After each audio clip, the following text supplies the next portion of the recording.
इंसानी दिमाग सृजन भी कर सकता है और सर्वनाश भी, और जब ये बेकाबू हो जाए तो बेलगाम दिमाग बेहद तबाही मचा सकता है। ये केस एक ऐसे शख्स के फितूर से जुड़ा है जिसके दिमाग में मचे उत्पात ने कई मासूम जिंदगियों को खौफ में डाल दिया।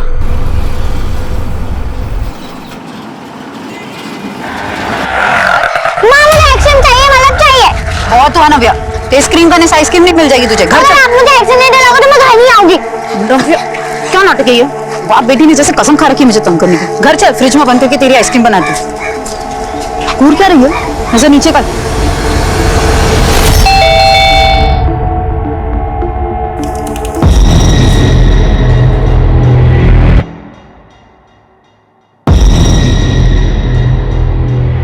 देवकीनंदन जी, आप यहाँ? क्या हुआ? ज्यादा खुश नहीं लग रहे हमें देख के। देखिए देवकीनंदन जी, आप यहाँ पर क्यों आए हैं? और आप ये क्या है? ये सब बंदूक? बिना बंदूक चलाए भी हम जख्म दे सकते हैं साहित्य श्रीवास्तव जी, ये तो आपने देख ही लिया है। खैर, अपनी गलती का एहसास हुआ ना, आगे से देवकीनंदन का कोई भी टेंडर रिजेक्ट मत करना। अगर दोबारा पेपर्स पूरे नहीं हुए तो मैं वही करूंगा जो पहले किया था। अरे ये तो सोचो, अगली बार हम क्या कर सकते हैं तुम्हारे साथ। कोई चिंता विंता है कि नहीं फैमिली की? साहित्य तुम्हारी भाभी जी, राम राम। मीना, यही नाम है ना आपका? आई छुटकी का नाव्या। देवकीनंदन जी रुकिए। सब कुछ जानते हैं हम तुम्हारे बारे में। रामदीन, चॉकलेट दो बच्चे को। ना, इसकी कोई जरूरत अरे नहीं। जरूरत है, लो बेटा। साहित्य जी, नया टेंडर खुल रहा है, इस बार थोड़ा ध्यान रखिएगा। आप भी ध्यान रखिएगा। अगर पेपर सही नहीं हुए तो इस बार भी टेंडर हाथ से जाएगा, समझ लीजिए। ऐसी गलती मत करना, इस बार बहुत कुछ तुम्हारे हाथ से चला जाएगा जो कभी लौट के वापस नहीं आएगा, समझे? सत्यवादी हरिश्चंद्र की छठी औलाद समझते हो तुम खुद को? क्यों रही हो नव्या? बाहर अरे चुप करो तुम। वो ईमानदारी के नाम पे क्या मिला आज तक? हाँ, ट्रांसफर और डिमोशन। अरे 12 साल की शादी में 15 बार तो तबादला हो चुका है। भारत भ्रमण करने के लिए शादी की है क्या तुमसे?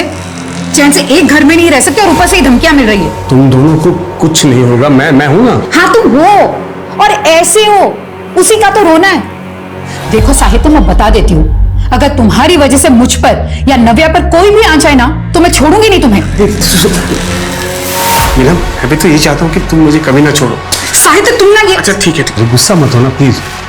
अरे हाँ सुनो, आज रात को ना मेरी बॉस अर्चना मैडम आएगी खाने पे, तो मैं तुझे थोड़ी देर पहले नहीं बता सकते थे? अब आधे दिन में ये घर की सफाई, घर का खाना कैसे करूंगी मैं सब? मैं हूं ना, मैं मदद करूंगा तुम्हारी। चलो चलो, मैं अब करता हूँ। देखो ये लोग कितने तमीज से सब बातें सुन रहे हैं।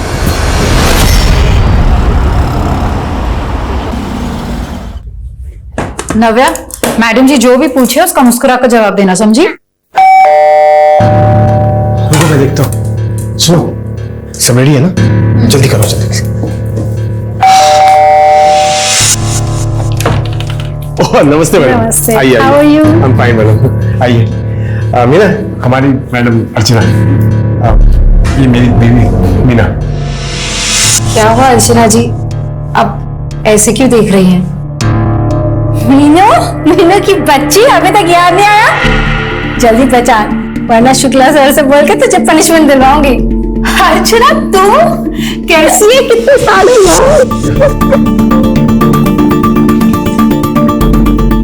Too good, the food is too good. Madam सारा खाना मीनू ने बनाया, बहुत अच्छा खाना बनाती है। मीनू तो हमेशा से होना रही है। साहित्य, तुम्हें पता है ये हमारी क्लास के सबसे ब्राइट स्टूडेंट थी। इनफैक्ट हम सबको लगा था कि ये इंडिया में सेटल होगी नहीं, अब्रॉड सेटल होगी, है ना मीनू? यही तुम्हारा प्लान था ना? हाँ। तो फिर तुम इस कार्टून साहित्य के चक्कर में कैसे आ गई? साहित्य, आई एम सॉरी, मैं मजाक कर रही हूँ यार, डोंट टेक इट सीरियसली। छोड़ना यार, फिर कभी फुर्सत से बात करेंगे। Done. Next week my house? नहीं होगा अर्चना, कल मायके जा रही हूँ, पापा मुझे और नव्या को लेने आ रहे हैं। मैडम नेक्स्ट वीक के चक्कर में अभी का डिनर एंजॉय नहीं कर रहे आप? लीजिए ना राइस, लीजिए।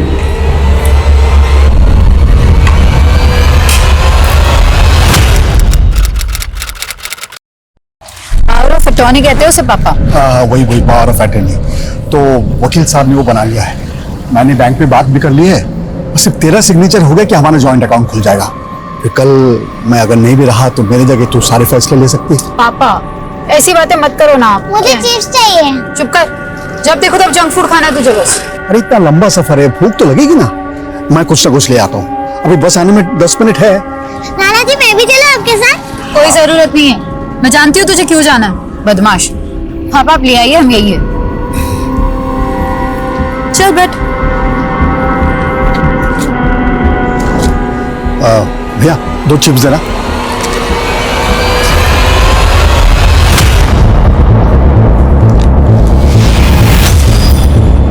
मीना,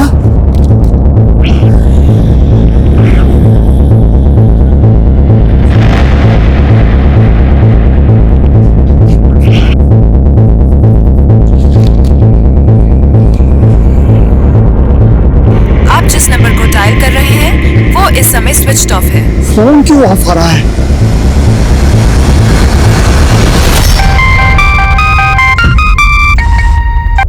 हाँ पापा। बेटा तो मीना और नव्या तुम्हारे यहाँ आए हैं क्या? क्या? वो तो आप लोग के साथ गए थे ना, यहाँ क्यों आएंगे?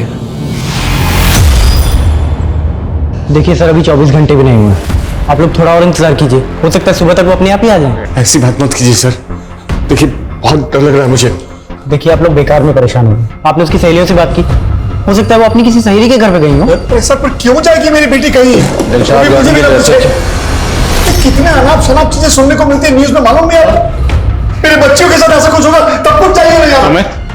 क्या हुआ? अरे सर देखिए ना सर, ये मेरी बेटी और नातिन का मिसिंग रिपोर्ट नहीं लिख रहे हैं। सर आप देखिए ना सर। सर अभी 24 घंटे भी नहीं हुए। सर से 5 मिनट हुए होंगे, मैं कुछ सामान लेने गया, आकर देखा कि दोनों गायब हैं। हमें लगा कहीं वो घर ना पहुंच गई हो, तो हमने जमाई बाबू को फोन किया। पापा वापस क्यों आती बिना? फिर भी सर मैंने पूरा मोहल्ला ढूंढा, उन्हें उनका कुछ पता नहीं चला सर, पूरा बस स्टॉप छाना, लेकिन किसी ने उनको देखा नहीं। उसका फोन भी बंद आ रहा सर, मैंने कई बार ट्राई किया। क्या आज आप दोनों मियाँ बीवी का आपस में कुछ झगड़ा हुआ था? नहीं नहीं सर, हमारा कोई झगड़ा नहीं हुआ था, वो तो बहुत खुश थी। आप पापा से पूछिए ना। पापा पापा, हाँ आपने मीना को कुछ कहा क्या? नहीं सर। अच्छा ठीक है, जहाँ से दोनों गायब हुई थी आप इनके साथ जाइए, इन्हें वो जगह दिखाइए। गाड़ी रोको, यहीं रोको।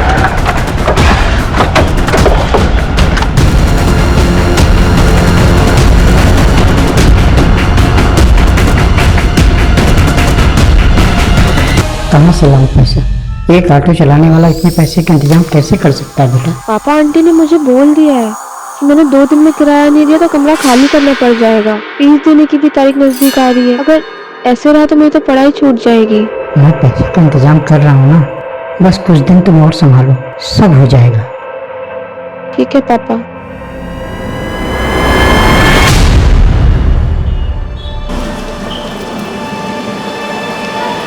पलक, आई एम रियली सॉरी कि लैंडलॉर्ड ने निकाल दिया तुम्हें, पर हॉस्टल के कुछ रूल्स होते हैं। फर्स्ट ईयर के स्टूडेंट को हॉस्टल में कमरा नहीं मिलता। मैं चाहकर भी कुछ नहीं कर सकता।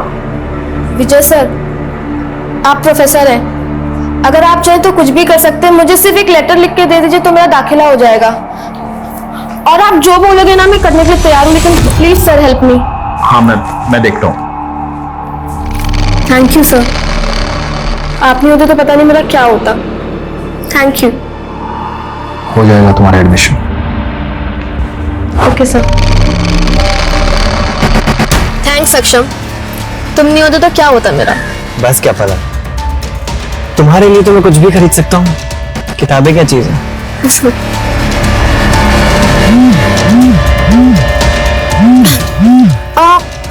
पानी है क्या? प्यास लग रही है। पानी गाड़ी में तो नहीं है, मैं लेके आता हूँ। हाँ,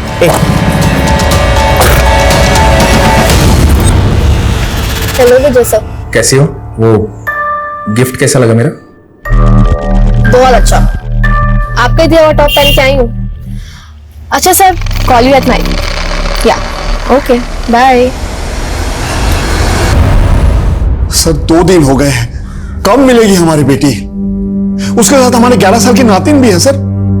सर जरा हमारे बारे में सोचिए, रात को नींद नहीं आती, डरावने डरावने ख्याल आते हैं सर। देखिए मैं आपकी हालत समझ सकता हूँ, आप बेफिक्र रहिए, वो दोनों जल्दी मिल जाएंगे। ये बताइए, क्या ये मुमकिन है कि मीना खुद अपनी मर्जी से कहीं चली गई? अरे नहीं सर, वो हमें बिना बताए कहीं क्यों जाएगी सर? हम एक जॉइंट अकाउंट खोलने उसे बिजनौर लेके जा रहे थे। जाते वक्त उसने तो बिजनौर के अपने सहेलियों को फोन करके भी बताया कि उनसे मिलने आने वाली है। अगर उसके मन में कुछ और होता सब तो वो ऐसा क्यों करती? आप ही बताइए सर।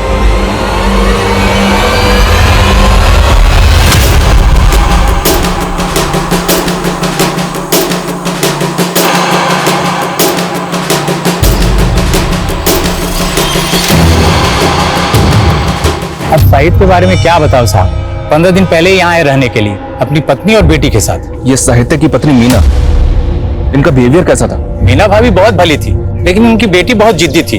कभी कभार वो अपनी बेटी को डांट देती थी, लेकिन माँ बेटी में बहुत अच्छी बनती है। और मीना और उनके पति में?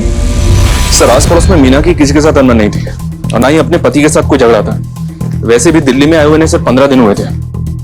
हो सकता है सर मीना अपने आप से कहीं चली गई। लेकिन मीना के फादर ने बताया था कि मीना ने बिजनौर में अपनी फ्रेंड से बात की थी, उससे मिलने का प्लान भी बनाया था। अगर मीना के जहन में खुद से कहीं जाने की बात चल रही थी तो मीना इस तरह का प्लान क्यों बनाती? सर मैंने मीना के कॉल डिटेल्स चेक की।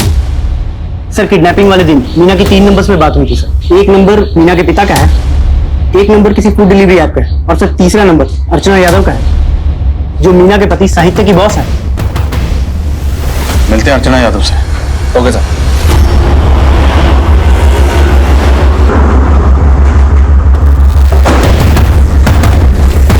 वैसे साहित्य काफी सीधा इंसान है। काम के मामले में उससे ज्यादा सीरियस और ऑनेस्ट इंसान मुझे आज तक कहीं नहीं दिखा। एक जगह SEETAPUR लिखा है सीतापुर। Yes sir. और ये देखिए एक जगह SITAPOOR लिखा है सीतापुर। पर नाम तो दोनों एक ही है ना? नाम एक है, पर बहस मत कीजिए, कल आइए ना। सर ये मेरा एप्लीकेशन। सॉरी सर, 4 बजे तक का वक्त था, यू आर लेट, कल आइए आप। सर ऐसा मत कीजिए, 4 बज के 1 ही मिनट तो हुआ है, मेरा बॉस मुझे नौकरी से निकाल देगा। देखिए सर, मैं कुछ नहीं कर सकता हूँ, रूल्स आर रूल्स, प्लीज कल आइए। तब तो साहित्य ने अपने इस रवैये की वजह से, आई मीन जिस तरह से आप बता रही हैं कि एकदम रूल रेगुलेशन फॉलो करता, काफी लोगों को नाराज किया होगा, काफी लोग उसे नापसंद करते होंगे। जी सर, इनफैक्ट उस पर एक इंक्वायरी भी चल रही है। जब वो लखनऊ में पोस्टेड था तब से। कैसी इंक्वायरी? किसी ने कंप्लेंट कर दी ईडी को कि इसने रिश्वत ली है। अच्छा, जिस दिन साहित्य की बीवी मीना गायब हुई, मीना ने आपको कॉल किया था, क्या बात हुई थी? वो एक्चुअली अपने सारी फ्रेंड से मिलना चाह रही थी। उसने मुझे भी कन्विंस करने की कोशिश की कि मैं बिजनौर आ जाऊं। बस यही बात हुई थी। मैम आपको क्या लगता है, आई मीन साहित्य की वजह से इतने लोगों का काम अटका, टेंडर कैंसिल हो गई, क्या उनमें से कोई साहित्य के परिवार के साथ ऐसा कुछ कर सकता है? सब पॉसिबल है। जब वो लखनऊ में पोस्टेड था, हो सकता है उसने दुश्मनी मोल ली हो किसी से और उसी ने ये किया। शर्मा सर, लखनऊ जाओ। लखनऊ में साहित्य जहाँ पोस्टर था, वहां रहते हुए उसने जितने भी टेंडर रिजेक्ट किए थे सबकी लिस्ट बनाओ। Right sir. और सर ये साहित्य लखनऊ में जहाँ रहता था वहाँ भी इंक्वायरी करता हूँ। अगर वहाँ पे इसकी किसी के साथ दुश्मनी होगी तो इसके आस पड़ोस में कोई तो जानता होगा इसके बारे में। करेक्ट, पता करो सर।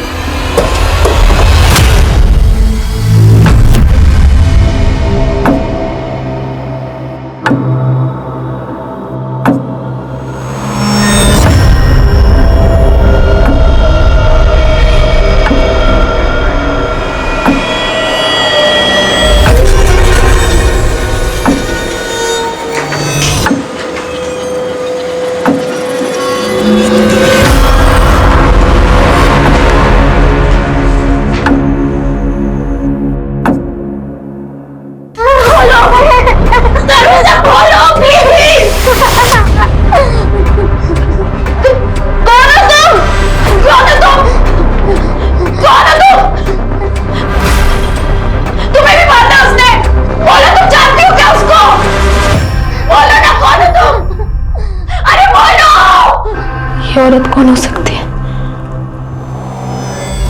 कौन है वो आदमी जिसने हम दोनों को बंद कर रखा है? पलक सुनना यार, मैंने तुझसे बात नहीं करनी, तू जा यहाँ से। अरे पिछले 1 घंटे से वेट कर रही हो, तू अब आ रहा है? अच्छा, तू जानती है कि मैं लेट क्यों हुआ? ये देख फोन मेरे लिए।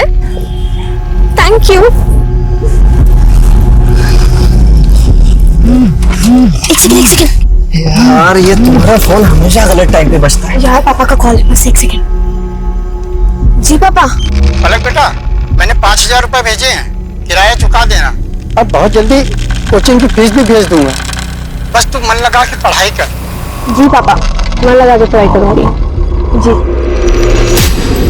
डैडी को क्यों परेशान कर रही है तू? पैसे चाहिए ट्यूशन के लिए, उससे ले ले।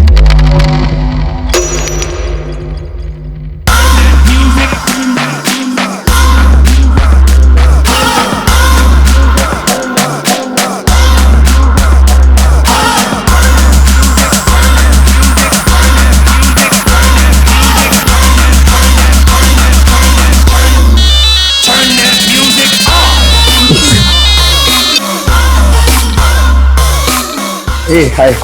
हाय। You are looking damn hot, huh? You also looks fine. Biceps अच्छे बनाए। Thank you. You can touch if you want.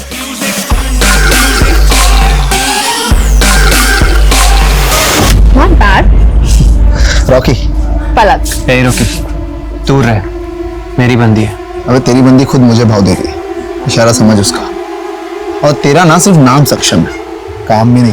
अबे ओए, सक्षम ज्यादा मत बोलियो, समझा ना? वरना आया कार में है, जाएगा एम्बुलेंस में। सक्षम चुप हो।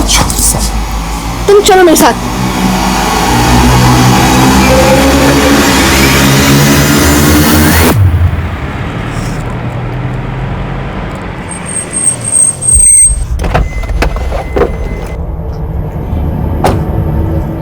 वो रॉकी तो कमीना है, लेकिन तुम्हें उससे चिपकने की क्या जरूरत थी? सक्षम देखो, ऐसा कुछ भी नहीं हुआ है। अभी बहुत रात हो गई, तुम घर जाओ, हम इस टॉपिक पे कल भी बात कर सकते हैं। एंड यू नो ना I love you.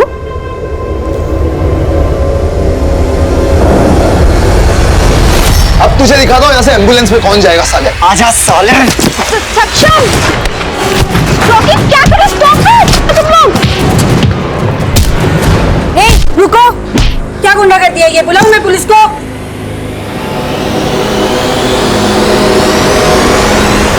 Ma'am please, ma'am आप मेरी एक बार बात तो सुनो। मुझे कुछ नहीं सुनना पलक, तुम्हारे पेरेंट्स को इन्फॉर्म कर दिया है, तुम यहाँ नहीं रह सकती, जाओ। मैम प्लीज मेरी एक बार बात सुन लीजिए। मैम प्लीज मेरी।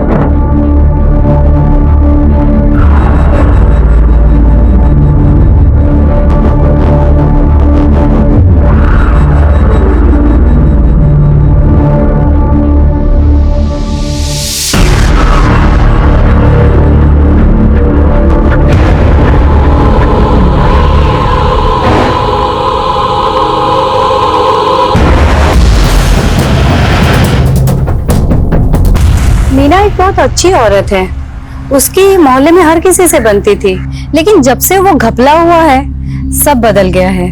कैसा घपला? मोहल्ले में कुछ 30 औरतों ने मिलकर एक बीसी शुरू की थी। हर महीने उसमें 500 रुपए डालते थे। कांता नाम की एक औरत थी जो इस सब का रिकॉर्ड रखती थी। कांता और मीना इन दोनों की आपस में बहुत अच्छी बनती थी। एक दिन कांता गायब हो गई और फिर नंदिनी के पति योगेश ने बहुत बवाल खड़ा किया था। झूठ मत बोल मीना, तू भी मिली हुई है ना उस कांता से? तेरे भरोसे पर अपनी सारी बचत के पैसे जमा किए थे हमने। योगेश भाई, कांता ने धोखा दिया, उसमें मेरी क्या गलती? मेरे पहले से वो यहाँ रहती थी, आप सब तो जानते थे उसे। लेकिन तुम लोग गुपचुप तरीके से मिलते थे। कांता के गायब होने से पहले भी तुम उससे मिली थी एक बार। अरे लेकिन उसका मतलब ये तो नहीं कि मतलब कुछ नहीं, हमें हमारे पैसे चाहिए बस। मेरे पास कोई पैसे नहीं है योगेश। पैसे वापस कर, वरना मैं तेरी जान से मार दूंगा। पैसे वापस कर मेरे, मुझे नहीं पता। पैसे वापस कर, पैसे वापस कर मेरे। पैसे वापस कर, पैसे वापस कर, मुझे मेरे पैसे वापस कर। मुझे नहीं पता, मेरे पैसे वापस दे, मेरे पैसे वापस दे, पुलिस को पैसे वापस दे, पैसे वापस कर मेरे। ये योगेश रहता कहाँ है? वो सब तो कुछ महीनों पहले दिल्ली शिफ्ट हो गए। ये योगेश दिल्ली में कहाँ रहता है पता है आपको? नहीं, ये तो नहीं पता।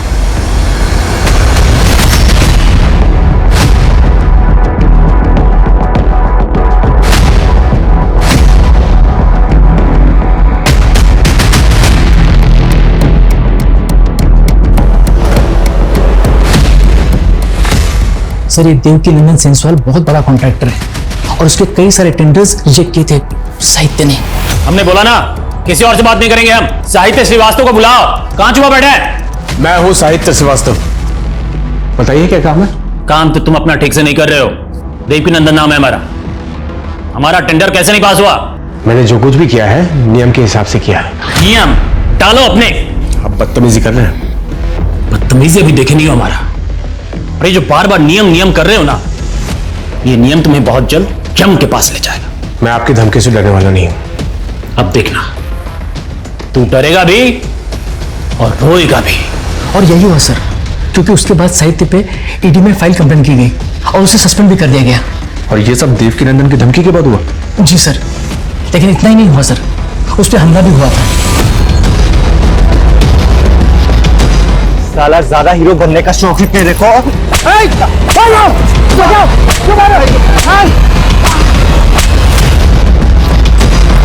कि साहित्य पे वो हमला देवकी नंदन ने करवाया था। और इसी के बाद साहित्य का ट्रांसफर दिल्ली हुआ? जी सर, उसने साहित्य का ट्रांसफर दिल्ली इसलिए करवाया ताकि वो उसे ह्यूमिलेट कर सके। तो साहित्य पे ये हमला हुआ कहाँ था? सर यही ऑफिस के सामने वाली लेन में।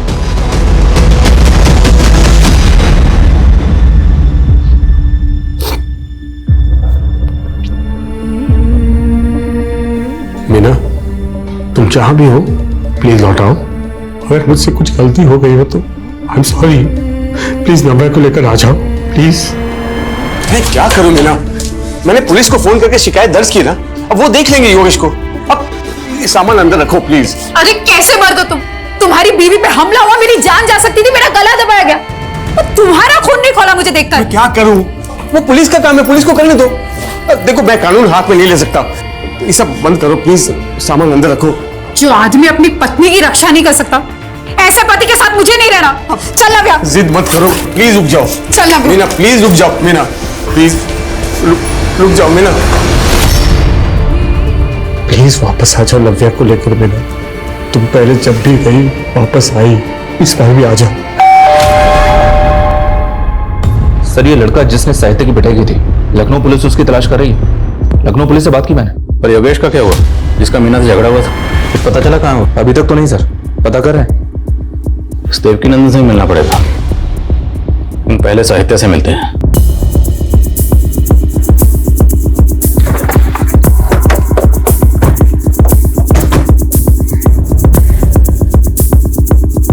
अशोक, यहाँ क्या कर रहे हो? साहब मैंने इनको बुलाया साहब। वो साहित्य है ना हमारा पड़ोसी, उसको कोई अंदर बंदूक रख था और मैं इधर ही रहता हूँ साहब। उसके चेहरे पे बहुत सारे खून के निशान थे। एक मिनट, अब पहले सांस लीजिए, फिर तफसील से बताइए क्या देखा आपने। साहब मैं सब्जी लेके बाजार से आ रहा था, बाहर एक काले रंग की गाड़ी खड़ी थी, गेट पे गाड़ी लगा दिया। अक्कल नाम की चीज ही नहीं है। अरे फिर मैं ना अंदर साहित्य के घर से टूटे फूटे की आवाज सुनी। जब मैं आया तो दरवाजे को धक्का दिया, लेकिन दरवाजा खुला नहीं। फिर मैं खिड़की से देखा तो साहित्य को ना कोई बंदूक रखे हुआ था सर पे और उसके चेहरे पे मार के निशान थे। ये देख के डर गया साहब। फिर मैं जाके हवलदार साहब को बुला के लाया। जब मैं आया तो देखा दरवाजे में ताला लगा हुआ और वो काले रंग की गाड़ी भी गायब थी। तो जो काले रंग की गाड़ी थी उसका नंबर याद है आपको? साहब नंबर तो याद नहीं, लेकिन हाँ यूपी का नंबर प्लेट था। इस विंडो से देखा था आपने? हाँ साहब।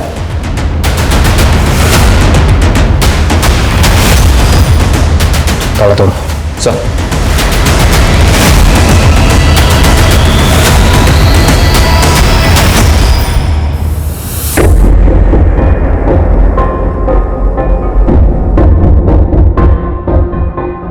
सर इतने खून के धब्बे? साहित्य को बहुत बुरी तरह से पीटा होगा उसने। पहले साहित्य की बीवी और बेटी को गायब किया गया। मुमकिन है ये सब किसी एक ही शख्स का काम हो, पर ऐसा कौन है जो साहित्य और उसके परिवार के पीछे इतनी बुरी तरह से पड़ा हुआ है?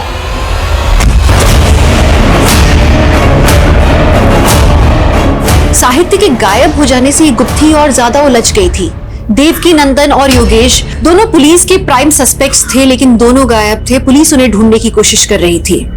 साहित्य पर जिसने हमला किया था, पुलिस को उसकी भी तलाश थी। पुलिस को शक था कि देवकी नंदन ने उसे हायर किया था इस काम के लिए। लेकिन जब सच सामने आया तो न सिर्फ पुलिस के सारे अनुमान गलत साबित हुए, बल्कि जो सामने आया वो किसी की भी सोच से परे था। क्या बिगाड़ा है तुम लोग?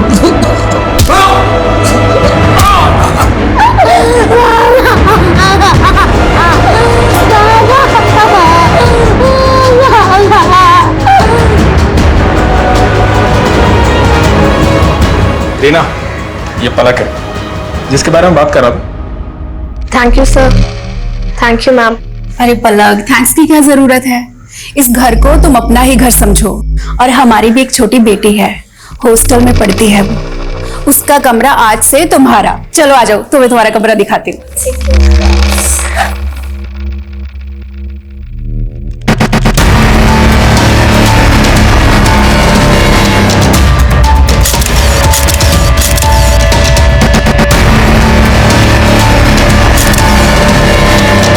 मुझे कुछ पैसे चाहिए थे, शॉपिंग करनी है, देना जरा।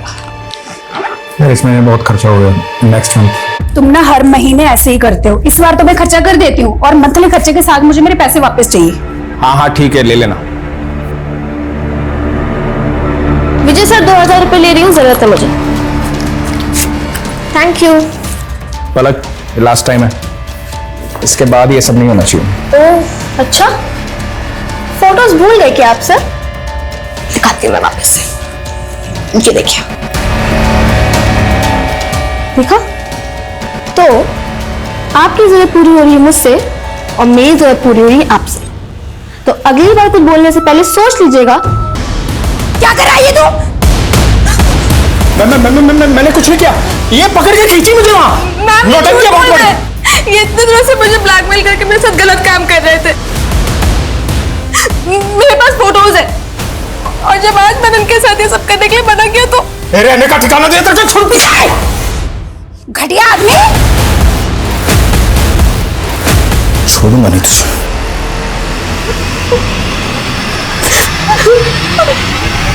देवकी नंदन, योगेश और ये लड़का, इन तीनों में से किसी ना किसी का इस केस से ताल्लुक जरूर है। सर कौन? सर मैंने साहित्य के घर और किडनैपिंग एरिया दोनों जगह के डम डेटा स्कैन किए। सर वहां पे 3 नंबर्स ऐसे मिले हैं जो मीना के गायब होने के वक्त भी वहां एक्टिव थे, और सर जब कल साहित्य गायब हुआ तब भी वहां एक्टिव थे। सर पहला नंबर ये विजय तिवारी है सर, लखनऊ का रहने वाला है। सर्विस प्रोवाइडर को जो इसने एड्रेस दिया था सर अभी वहां नहीं रहता है। और सर दूसरा नंबर इस देवकी नंदन का है, और सर तीसरा नंबर इस लड़के का है, सक्षम नाम है सर इसका, और ये भी लखनऊ का रहने वाला है। इस सक्षम का एड्रेस लोकल पुलिस को दो और देवकी नंदन और योगेश उठाओ दोनों को। सर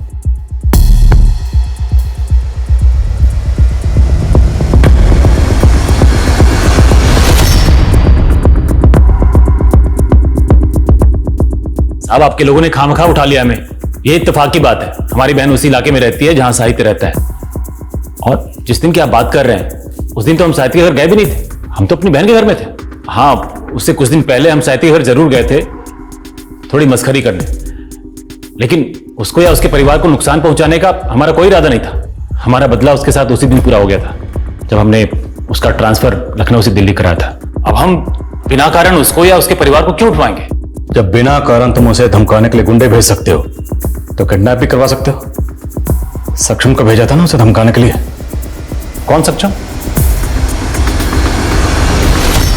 कौन है ये लड़का? कसम से हम पहली बार देख रहे हैं इसको। जब तक सच नहीं बोलोगे हमें तुम बार बार देखोगे। दिखाओ जरा से। साहब ऐसा मत कीजिए। साहब मुझे तो पता भी नहीं था कि साहित्य और मीना दिल्ली में है, और गुस्सा तो मीना को लेकर था साहब। मैं उसकी बेटी को क्यों उठाऊंगा साहब? इसको ही भेजा था ना उन्हें साहित्य को पीटने के लिए? नहीं साहब, मैं इसे नहीं जानता साहब। तो ऐसे साहब मेरी बात तो सुनो साहब। सर ये योगेश और देवकी नंदन दोनों एक ही बात पर अड़े हुए हैं, कुछ नहीं बोल रहे। सर एक कॉमन लिंक मिला है सर, साहित्य के मोहल्ले के एंट्रेंस पे एक सीसीटीवी है सर। जिस दिन साहित्य गायब हुआ था उस दिन वहां पे एक ब्लैक कलर की कार को स्पॉट किया गया था, ये देखिए सर। और सर सेम कार को उस बस स्टॉप पे भी स्पॉट किया गया था जहां से मीना गायब हुई थी।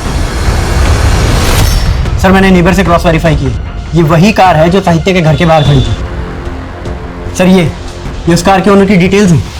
यूपी का नंबर और विजय तिवारी के नाम पर रजिस्टर्ड है। विजय तिवारी? एक मिनट सर, साहित्य के एरिया में जो 3 नंबर एक्टिव थे उसमें 1 नंबर विजय तिवारी का था। लखनऊ पुलिस की मदद लो, ये विजय तिवारी इस खेल का मास्टरमाइंड हो सकता है। सर क्या? सर विजय तिवारी की कार दिल्ली बॉर्डर के पास जहांगीरपुरी में स्पॉट हुई है। लोकल थाने से कांटेक्ट करो, पता लगाओ जल्द से जल्द कि ये कार इस वक्त कहां है।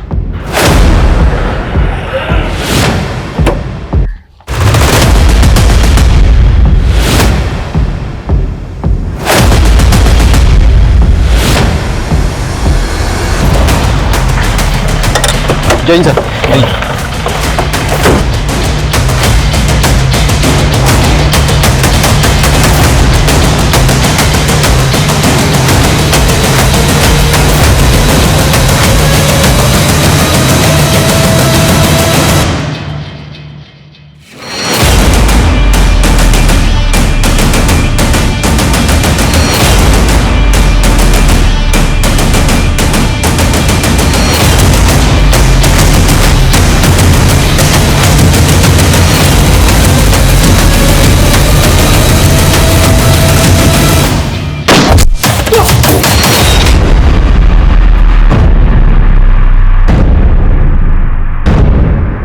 कांस्टेबल संदीप जख्मी है, उसे ऐसे नहीं छोड़ सकते, हॉस्पिटल भेजना होगा।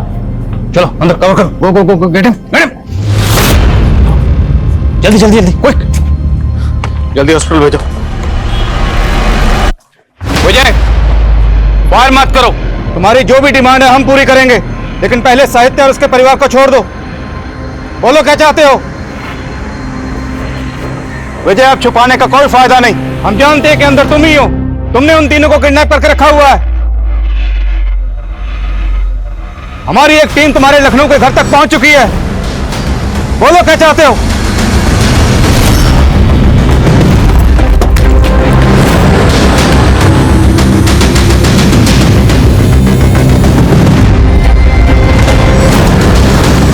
अच्छा किया आप लोग आ गए, मैं आप ही को फोन करने वाला था। कल से बहुत बदबू आ रही है। कौन कौन रहता है यहाँ पर? विजय तिवारी जी, उनकी वाइफ। भाभी जी तो बहुत दिन से दिखाई नहीं थी, और विजय जी भी गायब हैं। विजय, मुझसे बात करो, अपनी डिमांड बताओ, लेकिन पहले साहित्य और उसके परिवार को छोड़ दो।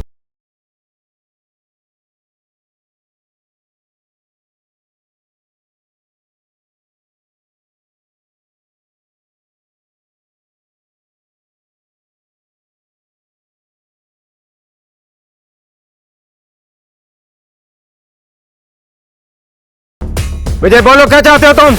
Talk to me.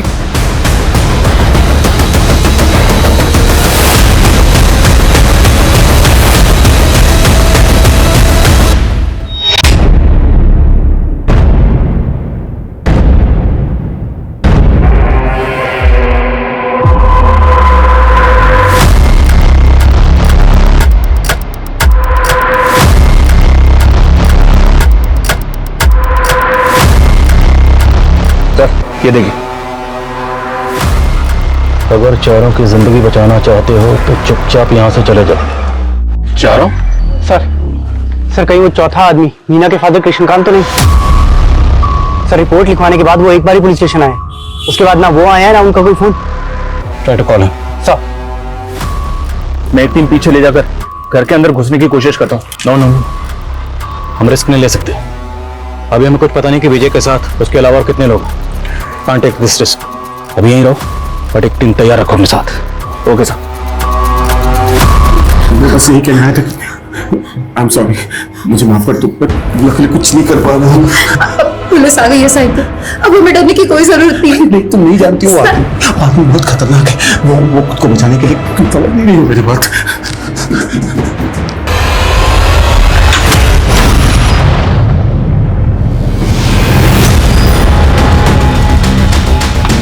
सर, हम गलत सोच रहे थे।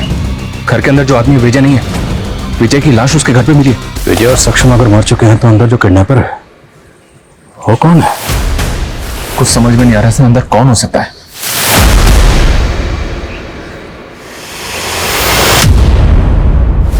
ऐसा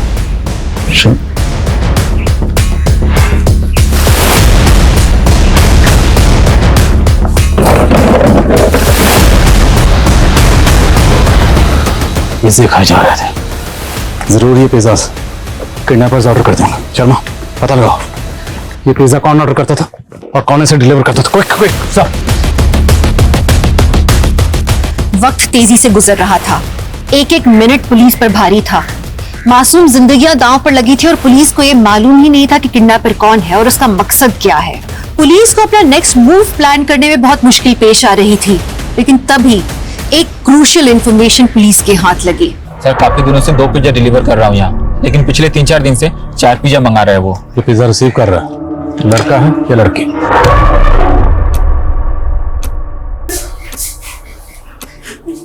नव्या, चुप रहना, यही रहना, ठीक है?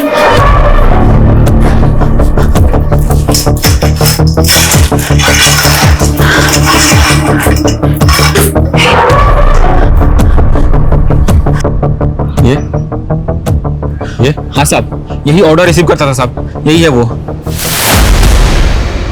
मेरा शक सही निकला। सर काफी देर से ट्राई कर रहा हूँ, कृष्णकांत जी का फोन लगातार बंद आ रहा है। शर्मा, तैयारी कर, पूरी टीम का बुलेट प्रूफ पहनाओ, घर में घुसने का वक्त आ गया। मुझे माफ कर दो, मैं अपने बीवी बच्चे के पास नहीं जाऊंगा। उनको कुछ मत करो, मेरे परिवार को छोड़ दो। देखो, मेरे परिवार को छोड़ दो।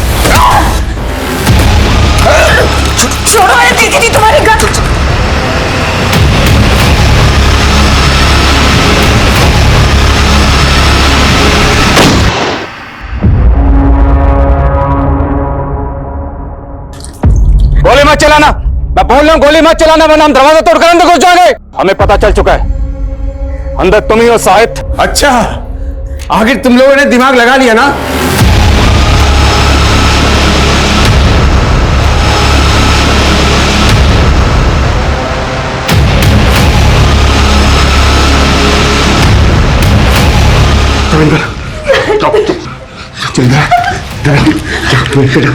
लड़की को निकालो उस कमरे से, जल्दी जल्दी निकल कमरे से। साहित्य चुप क्यों हो? बोलो क्या चाहते हो तुम? इंस्पेक्टर बताओ, किसे मारो देखना चाहते हो बताओ। कोई भी सामने आया इंस्पेक्टर तो सबको मार दूंगा मैं। और किस किस को मारोगे?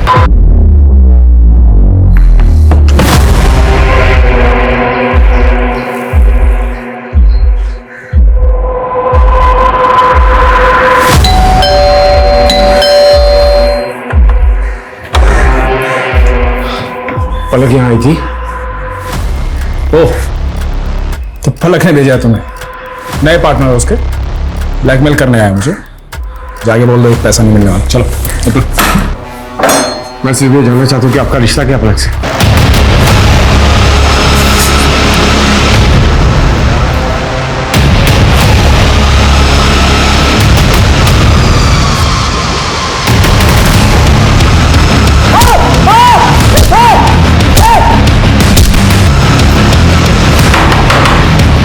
और ये लड़की कौन है?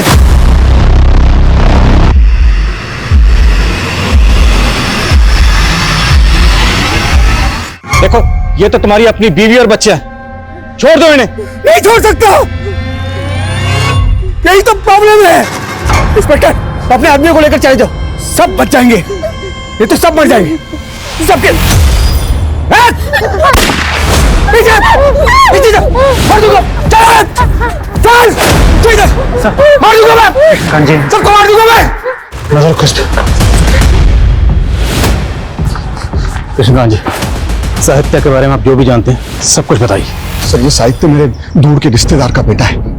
10 साल का था जब उसके पिताजी उसे छोड़कर चले गए थे। उसके 1 साल बाद उसके माँ ने भी और किसी से शादी कर ली और उसे उसके दादी के पास छोड़कर चली गई। सर माँ मुझे छोड़ के मत जाओ माँ, मैं कुछ नहीं मांगूंगा। मैं तुम्हें कितनी बार समझाया, मैं तुम्हें अपने साथ लेके नहीं जा सकती। माँ मुझे छोड़ के मत जाओ माँ। साहित्य इस सदमे से उबर नहीं पाया सर, लेकिन उसके पास सरकारी नौकरी थी, इसलिए उसके दादी की आखिरी इच्छा का मान रखते हुए मैं मीना से उसकी शादी करवाने के लिए राजी हो गया। लेकिन सर बाद में पता चला कि उसकी दिमागी हालत ठीक नहीं है। दिमागी हालत? हाँ सर, वो रूल्स और ईमानदारी को लेकर कुछ ज्यादा ही रिएक्ट करता है सर। शर्मा निकल। We have to change our strategy. एक काम करो, एक टीम लेकर पीछे से पड़ जाओ, मैं उसको बातों में जाता हूँ। चलो आ जाओ। शायद देखो मैं जानता हूं तुम कायदे कानून वाले इंसान हो, तुम अपनी ड्यूटी को पूरी ईमानदारी से करते हो। देखो हम भी अपनी ड्यूटी कर रहे हैं, इस तरह अपनी ड्यूटी को बीच में छोड़कर नहीं जा सकते। तुम तो कायदे कानून नियम कानूनी मुझे तकलीफ दी है, अब तो आगे पार की बारी है। मीना तुमने कभी मुझे दिल से अपनाया नहीं, मेरे अंदर हमेशा खामियां देखी है, लेकिन मैं इसको तुमने क्यों बंदी बनाया हुआ है?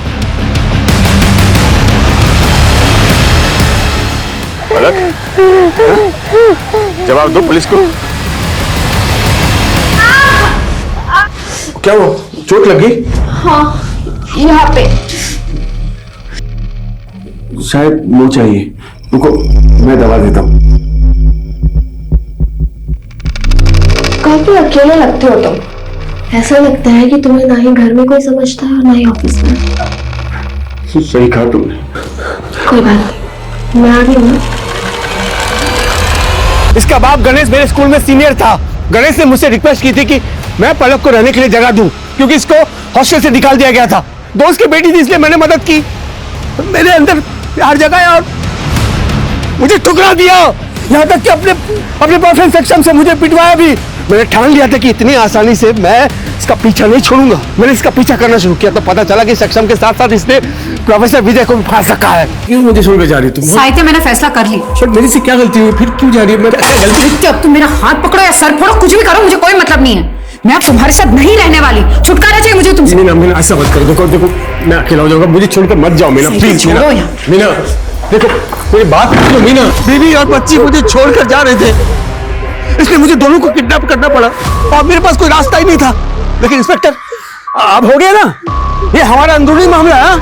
आप पुलिस वालों का क्या काम? अब क्या, जाओ आप जाओ। अरे क्यों पकड़ा है मुझे? मैं बोल रहा हूँ ना, आप लोग मुझे छोड़िए। मैं कैसे ऐसा नहीं कर सकता। आप लोग मुझे देखिए सर, इसको पता ही है सर, मुझे पकड़ के रखा है। ये मेरा फैमिली मैटर, मैं बता रहा हूँ। मैं इसमें कुछ नहीं, मैं दोनों को प्यार करता हूँ, दोनों को रखना चाहता हूँ। फैमिली मैटर सबको प्यार करता हूँ। मुझे छोड़ के चल देंगे।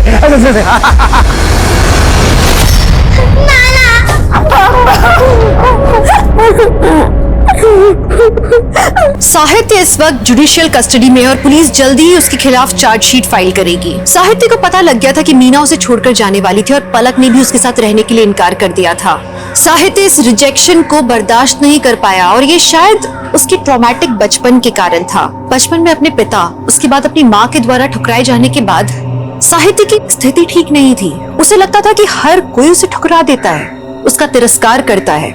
अकेले रह जाने का डर साहित्य के दिमाग पर हावी हो गया और जब मीना ने उसे छोड़ने की बात की, पलक ने उसका प्यार ठुकरा दिया, तो ये डर दोबारा जागृत हो गया। साहित्य मीना और पलक को अपना बनाकर रखना चाहता था और अपनी इस नामुमकिन सी ख्वाहिश को पूरा करने के लिए जो उसने रास्ता अपनाया वो न सिर्फ अनैतिक था बल्कि अमानवीय भी था।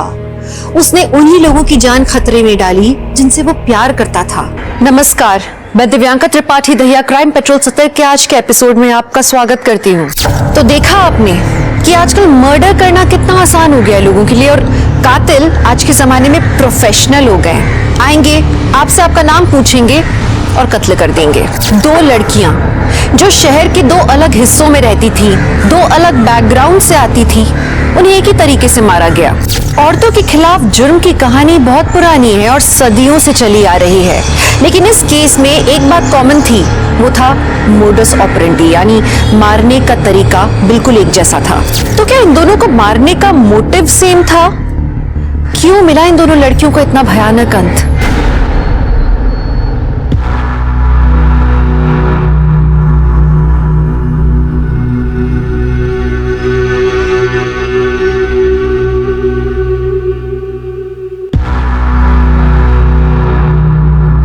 बाबा जी की जय, माता जी की जय।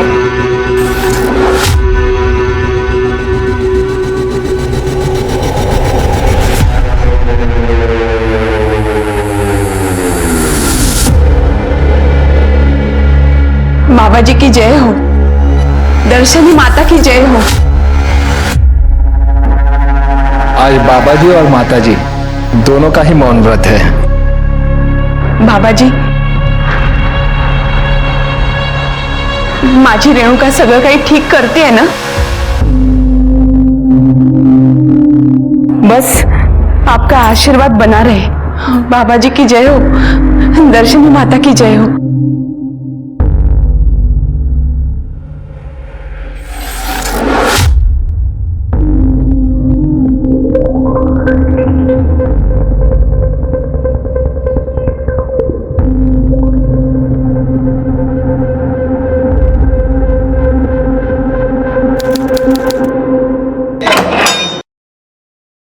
आइए,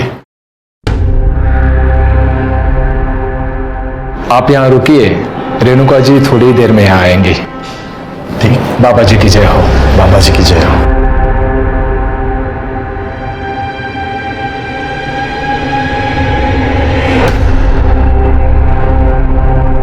अरे रेणुका, कैसी हो रेणुका?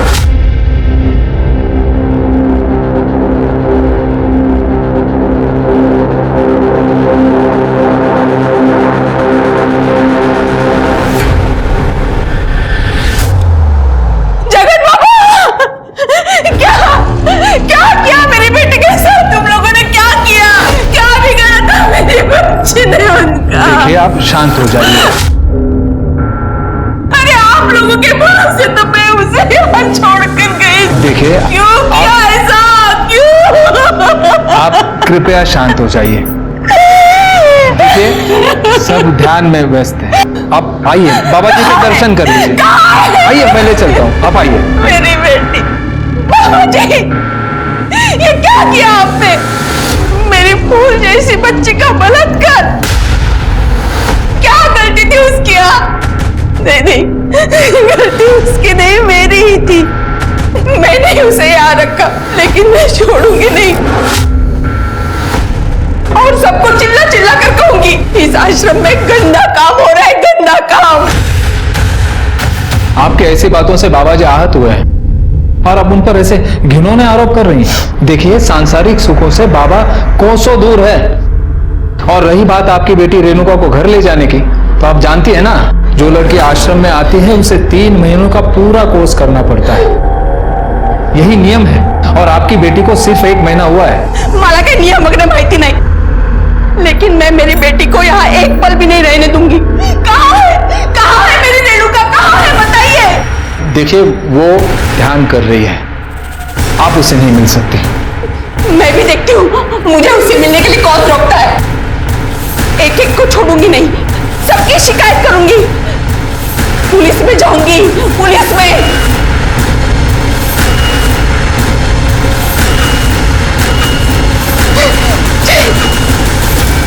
जगत बाबा जी और रेप, क्या बोलता है तुम? खरं तेच बोलतीये मी। रेणुका मेरी इकलौती बेटी है। उस जगत बाबा ने ना ही उसके साथ बलात्कार किया है, बल्कि उसे जबरदस्ती आश्रम में बंदी बना के रखा है।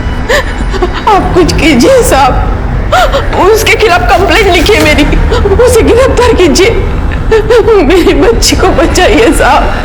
हाँ बड़ा ठीक है, आप ये जो कह रही है इसका प्रूफ है आपके पास? सबूत? किसी ने कुछ सुना या देखा हो या? हाँ साहब, सचिन ने देखा है। सचिन अनाथ है, बचपन से मैंने ही उसे पाला है, अब वो हमारे साथ ही रहता है। वो कभी कभी रेणुका से मिलने आश्रम जाया करता था, ये पूछने के लिए कि उसे किसी चीज की जरूरत तो नहीं। हमेशा की तरह जब वो कल उसे मिलने आश्रम गया था, तब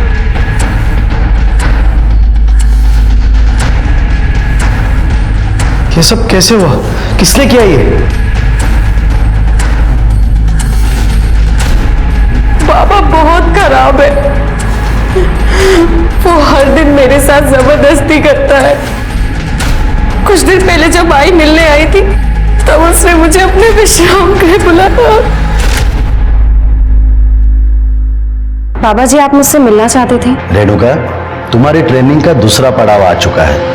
इसके लिए तुम्हें परीक्षा देनी होगी। कैसी परीक्षा बाबा जी? तुम्हें हमारे पैर दबाने होंगे।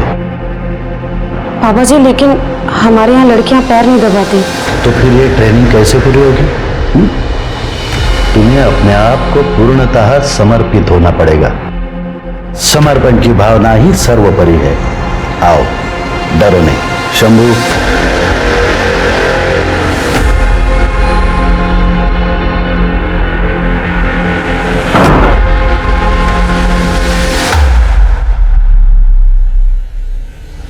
पैर दबाओ।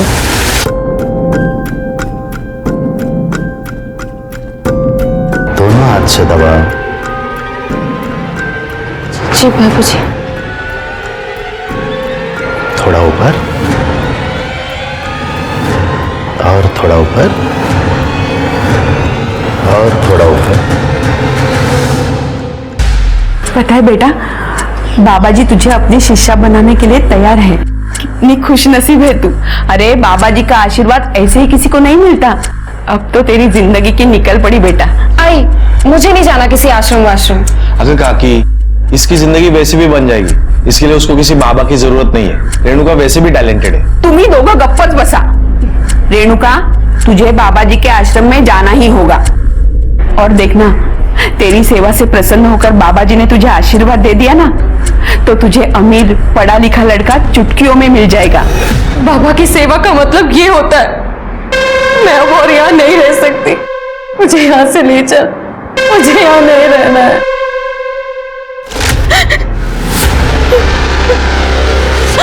देखिए साहब, कैसे जानवरों जैसा बर्ताव किया है मेरी फूल जैसी बच्ची के साथ। उसे छोड़े नहीं, उसे पकड़िए साहब, वरना वो मेरी बेटी के साथ कुछ भी कर सकता है। दिल दहला देने वाली कहानी है। हाँ, लेकिन इससे ये साबित नहीं होता कि रेणुका का रेप जगत बाबा ने ही किया है। काहे बोलता है तुम्हें ऐसा है? आप उसे गिरफ्तार तो कीजिए, वो सब कुछ बताएगा आपको। एक जैन सर, हाँ आप चिंता मत करो, ऐसा ही होगा। साहब उस जगत बाबा को गिरफ्तार कीजिए, मेरी बेटी गलत लोगों के बीच है, आप उसे वहां से बाहर निकालिए साहब।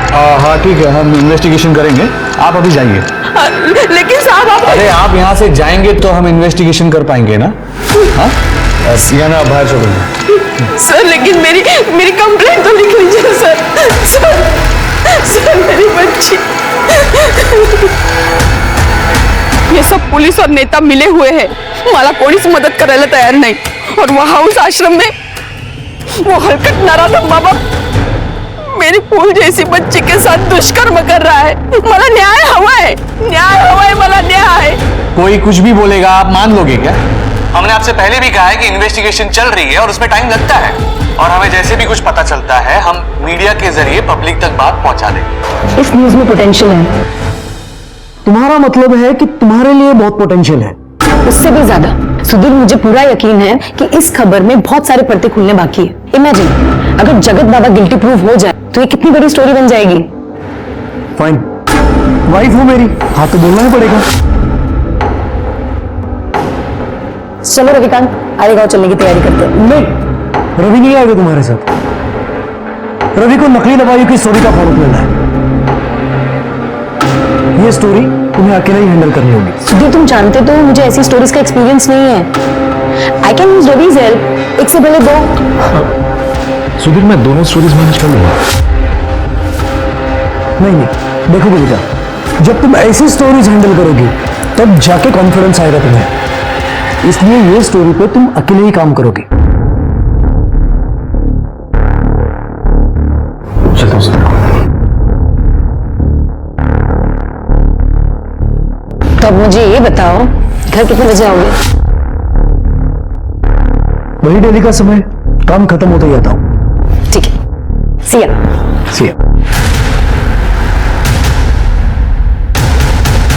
ये वो भयानक तस्वीरें हैं रेणुका की। आप इसके शरीर पे चोटों के निशान साफ साफ देख सकते हैं। रेणुका ने बताया कि ये चोट के निशान उसे खुद जगत बाबा ने दिए हैं। ये कहानी रेणुका अपनी जुबानी खुद आपको बताती, लेकिन उसके परिवार वालों का कहना है कि जगत बाबा ने उसे जबरदस्ती आश्रम में कैद करके रखा हुआ है, और हमारी पुलिस इस केस में ढीला रवैया रखे हुए, क्योंकि जगत बाबा के कनेक्शन बड़े बड़े नेता और अभिनेताओं के साथ है। हमारे सूत्रों से यह भी पता चला है कि पुलिस पर दबाव बनाया जा रहा है इस केस को रफा दफा करने के लिए। चला बंद करा, चला इमोशनल ड्रामा बंद करते। अरे अंदर कैसे आ गए ये लोग? हमने सचिन को रेणुका के रेप में और उसे प्रताड़ित करने के जुर्म में गिरफ्तार किया है, ठीक है? अरे लेकिन इन लोगों ने तो कंप्लेन लिखवाई थी। मैडम हमारे पास प्रूफ है, सचिन और रेणुका आपत्तिजनक स्थिति में थे, वो भी आश्रम के अंदर। खोटा है। आप ऐसा कैसे कह सकते हैं कि वो सचिन ही था? मुझे ये बात बताइए, आतापर्यंत तुम्ही रेणुकाचं मेडिकल का नाही केलं? झालंय मॅडम, संध्याकाळपर्यंत तुम्हाला रिपोर्ट मिळतील, लेकिन हमारे पास जो फोटो और वीडियोस है ना, उसमें इस हीरो की शक्ल साफ दिखाई दे रही है। इसलिए आज से ये मेरा मेहमान है, ठीक है? और आप चिंता मत करो, शाम तक आपको सारे डिटेल्स मिल जाएंगे। नमस्कार। चल, लेकिन मैंने कुछ नहीं किया ताकि वो बाबा जी को बचा सके। आप कुछ करो ना। आपको यकीन है कि सचिन ने आपको सब कुछ सच बताया है? कि पुलिस वालों के पास उसके फोटो और वीडियोस हैं। ये आप क्या बोल रही हो? सचिन पर माझ्यापेक्षा जास्त विश्वास है, वो ऐसा कर ही नहीं सकता है। आप कुछ कीजिए आप।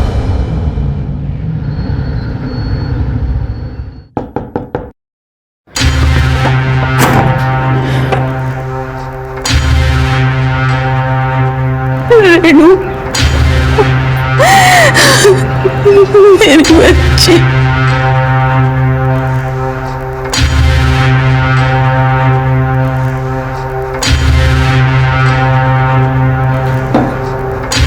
रेणुका बेटा, खाना खा ले। देख तेरी पसंद की सब्जी बनी है।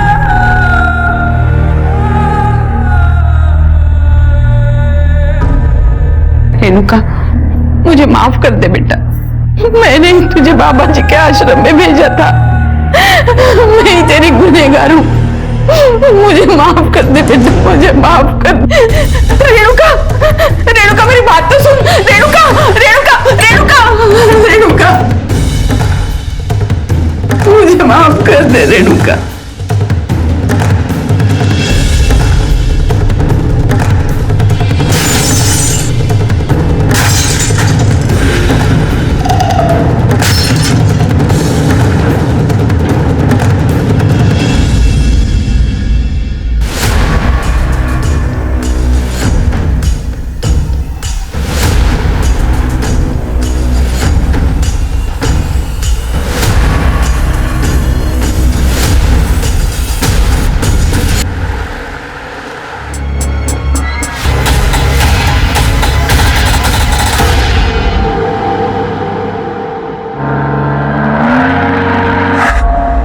हमें पता था ये होने वाला है। सुमन जी और रेणुका जी ने हमें धमकी दी थी, अगर हम आश्रम का सारा पैसा उन्हें नहीं देते हैं तो वो हम पर बलात्कार जैसे घिनौने अपराध का इल्जाम लगाएगी। अब आप हमें बताएं, आश्रम का पूरा पैसा हम उन लोगों को कैसे दें?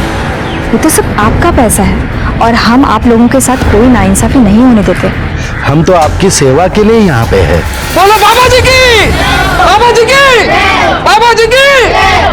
सचिन ने यह कबूल किया है कि उसके और रेणुका के बीच में आपसी रजामंदी से शारीरिक संबंध थे और मेडिकल रिपोर्ट से भी ये क्लियर हुआ है कि रेणुका सेक्सुअली एक्टिव थी।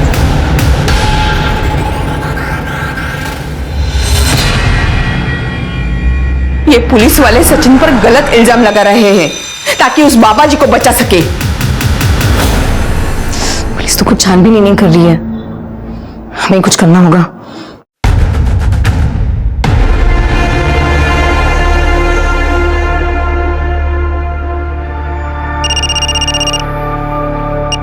हेलो हेलो रवि, मुझे तुम्हारी हेल्प चाहिए। ये स्टोरी मैं अकेले कवर नहीं कर सकती क्योंकि ये जगत बाबा और दर्शनी माँ टीवी पर अपने आप को निर्दोष साबित करने के लिए झूठा नाटक कर रहे हैं। सुमन और रेणुका ने बताया कि ये जगत बाबा सेक्स रैकेट चलाता है, मतलब रेणुका की तरह और भी विक्टिम्स होंगी। ठीक है, मैं एक काम करता हूँ, मैं अपने सोर्सेस से पता लगाने की कोशिश करता हूँ।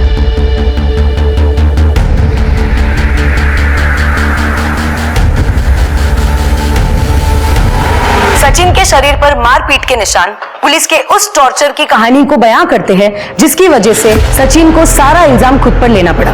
रेणुका का मेडिकल 3 दिन बाद हुआ क्योंकि 3 दिन तक पुलिस कंप्लेंट लेने के मूड में ही नहीं थी और जब रेणुका का मेडिकल हुआ तो तीसरे दिन ही पुलिस ने वो रिपोर्ट पब्लिक की। ये महज एक इत्तेफाक नहीं हो सकता है, जरूर इसके पीछे एक बड़ा नेक्सस काम कर रहा है। हमारे सूत्रों के अनुसार हमें ये बात पता चली है कि रेणुका इकलौती लड़की नहीं थी जिसके साथ ये सब हुआ। उस जैसी कई लड़कियों के साथ बाबा ने शोषण किया था जो बाबा और दर्शनी माँ के डर से सामने आने को तैयार नहीं है। पुलिस भी उनका रिकॉर्डेड स्टेटमेंट मानने को तैयार नहीं है। एक रेणुका ही है जिसने हिम्मत दिखाई और बाबा का सच सबके सामने लाया। तो क्या ऐसे में रेणुका को इंसाफ नहीं मिलना चाहिए?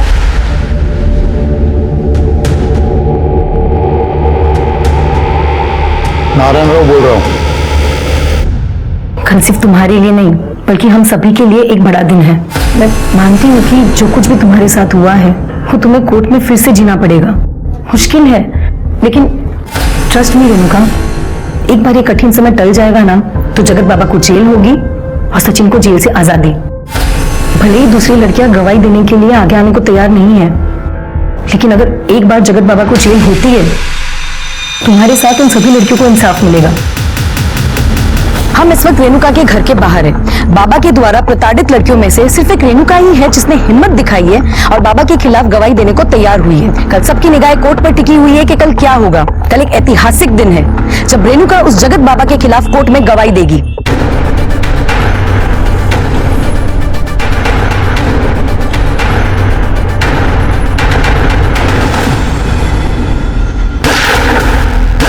कोर्ट की पेशी से सिर्फ एक दिन पहले रेणुका को मार दिया जाना इस बात की तरफ इशारा करता था कि कोई था जो ये नहीं चाहता था कि रेणुका कोर्ट तक पहुंचे। कविता ने इस न्यूज को अपने चैनल पर चलाया ये कहकर कि गुंडा राज चल रहा है। पावरफुल लोग बिना कानून के डर के अपने जुर्मों को अंजाम दे रहे हैं। दूसरे चैनल्स ने भी फुल सपोर्ट किया, इस मुहिम को आगे बढ़ाया, जिसका नतीजा ये हुआ कि लोगों में आक्रोश बढ़ गया और फिर प्रशासन ने मजबूर होकर एसआईटी टीम यानी स्पेशल इन्वेस्टिगेटिव टीम को नियुक्त किया रेणुका मर्डर केस को इन्वेस्टिगेट करने के लिए। जय हिंद सर। जय हिंद। आड़ेगांव में आपका स्वागत है। आप तो परसों आने वाले थे ना? अगर आपने हमें इन्फॉर्म कर दिया होता तो हम आपके स्वागत का इंतजाम करते। सोनटक्के तुम्ही कामच असं केलंय, जल्द आना पड़ा। सर क्राइम सीन पर 3 बुलेट शेल मिली थी और सर रेणुका की पीएम रिपोर्ट में मेंशन है कि उसके साथ एग्रेसिव सेक्सुअल एक्टिविटीज हुई थी। सचिन और रेणुका के बीच में आपसी रजामंदी से शारीरिक संबंध थे, हमारे फाइंडिंग से हमें पता चला है। और हाँ सर, वो फॉरेंसिक रिपोर्ट में माउजर का जिक्र किया है। 3 शॉट फायरिंग हुई थी, 2 छाती पे और 1 पेट पे। शिरके अपने खबरों को अलर्ट कर दो, हिटमैन इन्वॉल्व है और आसपास जितने भी गन सप्लायर है सबकी इंफॉर्मेशन निकालो। सर सीसीटीवी फुटेज मिला? नहीं सर, क्राइम सीन के आसपास कोई सीसीटीवी कैमरास नहीं थे, तो फुटेज भी नहीं मिला। चलिए चेक करो, कोई सीसीटीवी होगा, फुटेज कलेक्ट करो। कोई सस्पेक्ट? सर हमने सचिन से जेल में उसके बारे में बात की थी, लेकिन उससे कुछ भी जानने को नहीं मिला है। हालांकि हमें लगता है कि ये सारा कांड उसी ने किया है। बाबा का भी तो कांड हो सकता है। चलो बाबा जी के दर्शन करके आते हैं। सर वो आश्रम का सर्च वारंट मिलना जरा मुश्किल है। अच्छी बात है, वैसे भी मैंने 15 साल में आसान काम किए ही नहीं। शिरके मुश्किल है। खड़े चला, गाड़ी काढ़ो। बाबा जी की जय हो।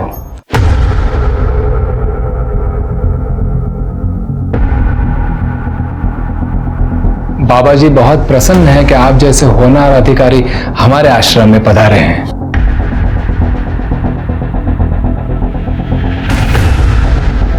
लीजिए। ये बाबा जी नहीं बोल सकते? जी नहीं, आज बाबा जी और माता जी का मौन व्रत है। यदि आपको इन्हीं से बात करनी है तो 2 दिन बाद आना होगा।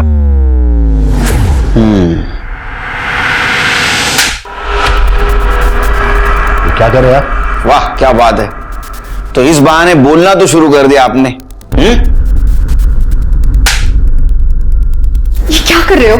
चलो दोनों ने बात करना शुरू कर दिया। तो चलो बताओ, रेणुका की सुपारी किसको दी थी? ये बहुत गलत बात कर रहे हैं आप। वो सुमन और रेणुका ये दोनों मुझे ब्लैकमेल कर रहे थे पैसों के लिए। हमने मना कर दिया तो बलात्कार जैसे घिनौने अपराध का आरोप करने लग गए थे। सचिन और रेणुका इनके संबंध थे, ये पता है आपको? अगर सचिन और रेणुका के संबंध थे तो आश्रम में मिलने की इजाजत क्यों दी थी उसको? हमें लगा था कि सचिन रेणुका का भाई है, सुमन भी उससे यहाँ पे लेके आई थी। हमें नहीं पता था कि उन दोनों में पाप का रिश्ता है। उन दोनों ने हमारी आश्रम की पवित्र जमीन अपवित्र कर दी है। अच्छा, पवित्र आश्रम? चिरके इनके पवित्र आश्रम का कोना कोना छान मारो, सर्च करो। आप ये नहीं कर सकते, कानून हमें भी पता है। हम कानून के रखवाले, इसलिए सर्च वारंट साथ में लेके आए। सर्च करो शिरकी, चलो।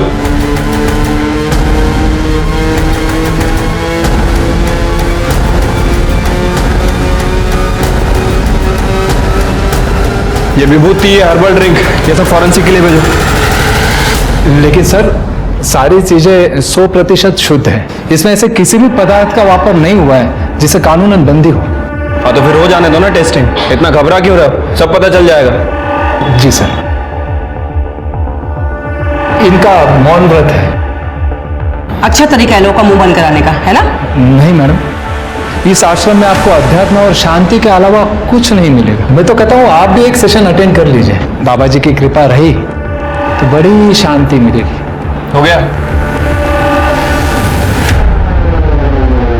सर, पूरा आश्रम चेक किया लेकिन कहीं कुछ नहीं मिला।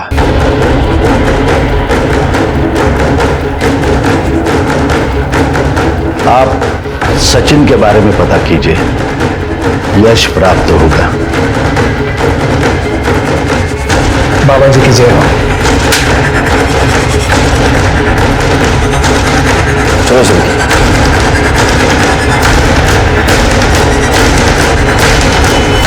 सर, मैंने इन साहब को सब कुछ बता दिया था सर। इन्होंने मुझे कहा था कड़ी कार्रवाई होगी, उल्टा इन्हीं मलाज पकड़ लिया सर। तुझे इसीलिए पकड़ा क्योंकि तू दोषी है। सर मैंने कुछ नहीं किया सर। रेणुका ने मुझे कहा था, वो जगत बाबा 3 महीने के ट्रेनिंग के नाम पे लड़कियों को आश्रम में रखता था। पहले खुद रेप करता था, फिर बाद में दूसरे लोगों से रेप करवाता था। रेणुका ने अपने बयान में सब कुछ बताया था सर, लेकिन इन्होंने मुझे ही पकड़ लिया सर। सर देखो सर, कितना मारा है सर मुझे, बहुत मारा है सर। क्या ये सोन टक्के, हाँ क्यों मारा इतना? और इस केस की इन्वेस्टिगेशन में बहुत ढिलाई बरती है तुम, ठीक तरह से इन्वेस्टिगेशन नहीं किया। सर हमारे फाइंडिंग्स में हमें जो मिला हमने उसी हिसाब से एक्शन लिया। बाबा के खिलाफ क्या एक्शन ली? हाँ उसके खिलाफ बयान तो है तुम्हारे पास?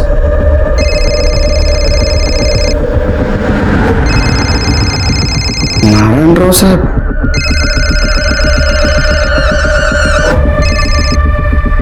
सर छोटी मोटी बातें होती रहती और इस बार केस हमारे एरिया का है, थोड़ा काम का स्पीड कम रखिए वरना तुम्हारा तबादला ऐसी जगह हो जाएगा जहां तुम्हारी पूरी जिंदगी स्लो हो जाएगी।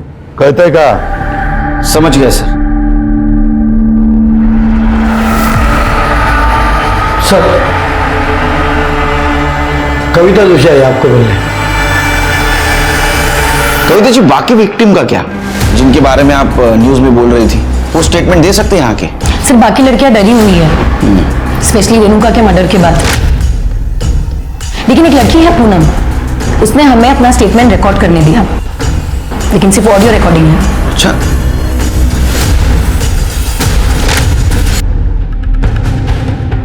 तो बताओ क्या हुआ था उस दिन? जगत बाबा पहले हर लड़की को खुद टेस्ट करता है और उसके बाद उस लड़की को जबरदस्ती पॉलिटिशियंस, इंडस्ट्रियलिस्ट और सेलिब्रिटीज के साथ सोने पे मजबूर करता है। अंकल प्लीज प्लीज मेरी मदद कीजिए। अंकल बोलती है? मैं हूं ना, मैं उसे समझाऊं, उसे बताऊंगा कि मुझे क्या कहना है। आश्रम में हर लड़की के साथ यही होता है, मेरे साथ भी हुआ। अरे रिकॉर्डिंग तो सनसनी मचा सकती है, लेकिन ये तब तक हमारे काम का नहीं जब तक पूनम खुद यहाँ आके स्टेटमेंट नहीं देगी, क्योंकि स्टेटमेंट के बिना ये रिकॉर्डिंग कोर्ट खारिज कर सकता है। सर पूनम अभी शादीशुदा है सर, और उसने हमसे रिक्वेस्ट की थी कि उसके परिवार की इज्जत पे कोई बात नहीं आनी चाहिए। फिर तो हमें जगत बाबा और दर्शनी माँ को पकड़ना होगा। अच्छा कविता जी, क्या आप किसी गन सप्लायर या हिटमैन को जानती हैं? क्योंकि आपका चैनल क्राइम स्टोरीज भी कवर करता है। आप क्राइम की सारी स्टोरीज ये रवि हैंडल करता है। और सर मेरे सोर्सेज के अकॉर्डिंग शूटर शंकर काम ले हो सकता है, और इस एरिया का जो लोकल गन सप्लायर है वो है गणेश गायटोंडे, लेकिन मैं 100% श्योर नहीं हूँ सर। नो प्रॉब्लम, छोटी सी छोटी इंफॉर्मेशन भी हमारे काम आ सकती है, बाकी हम ढूंढ लेंगे। Thank you. Thank you sir. Sir वैसे एक और एंगल हो सकता है, हम इस सचिन की बात पे पूरी तरह से विश्वास नहीं कर सकते। पर हो सकता है कि सचिन का और रेणुका का अफेयर चल रहा और जिसका पता सुमन को चल गया, और उल्टा सुमन बाबा को ब्लैकमेल करने की कोशिश कर रही है। पॉसिबल है, लेकिन सिर्फ हम किसी को भी क्लीन चिट नहीं दे सकते, फिर वो सुमन हो, सचिन हो, ये शूटर हो या ये कविता जोशी। लेकिन कविता जोशी क्यों सर? सिर्फ ये कविता जोशी न्यूज चैनल वाली है, न्यूज चैनल वाले दोनों तरफ से बचते हैं, टीआरपी के लिए।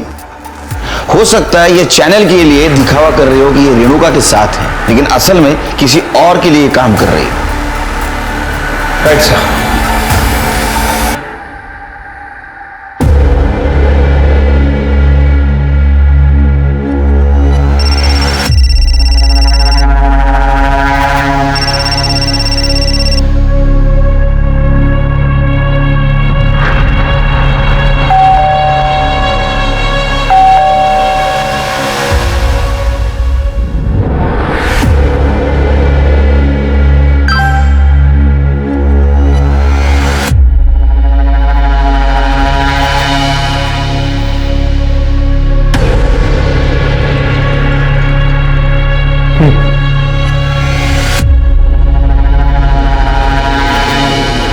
हाय।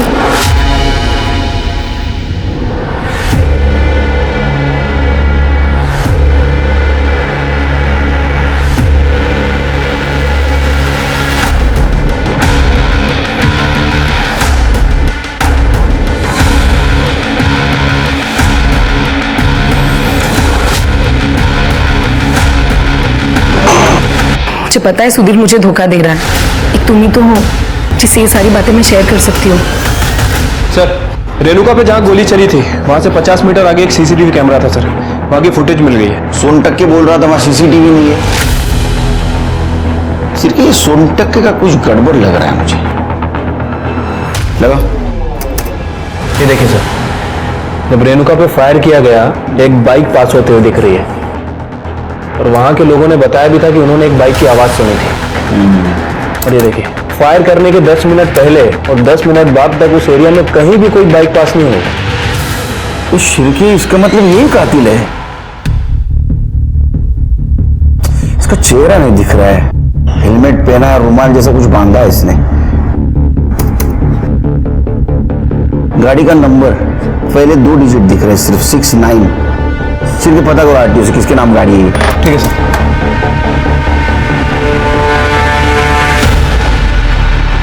क्या वो लड़की मुझसे भी ज्यादा खूबसूरत है? कौन सी लड़की? वही जिसके लिए तुम मुझे धोखा दे रहे हो, 2 टाइमिंग कर रहे हो। धोखा तो मैं नहीं दे रहा हूं तुम्हें, और अगर तुम्हें धोखा दे भी रहा होता तो मैं 2 टाइमिंग नहीं 3 टाइमिंग कर रहा होता, क्योंकि 2 टाइमिंग तो मैंने तुम्हारे साथ किया था जब मैं अपने पहली वाइफ के साथ था। 2 टाइमिंग तो तुम कर रही हो उस रविकांत के साथ मिलके। क्या ये मुझे पता नहीं है? ये सब क्या बोल? मैं प्रूफ देता हूं।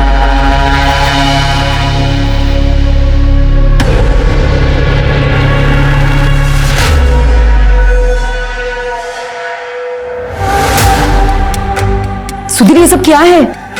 तुम मेरी जासूसी करवा रहे हो? मैं एक न्यूज चैनल का ओनर हूं। अपनी पहली सीख यही होती है, डोंट ट्रस्ट एनीवन। दूसरी बीवी पे तो मैं बिल्कुल भी भरोसा नहीं कर सकता।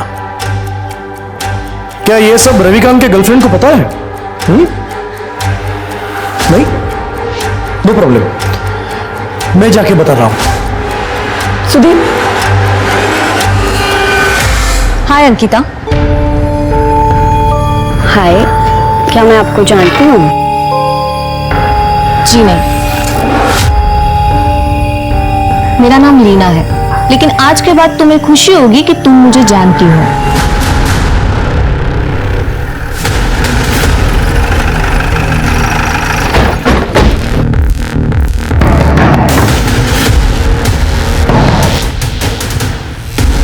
सर, क्या हुआ?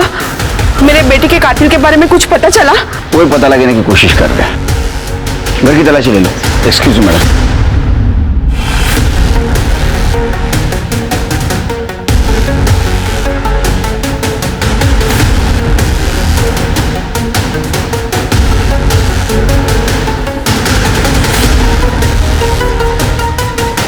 सर, हे सगळं काय चालू आहे?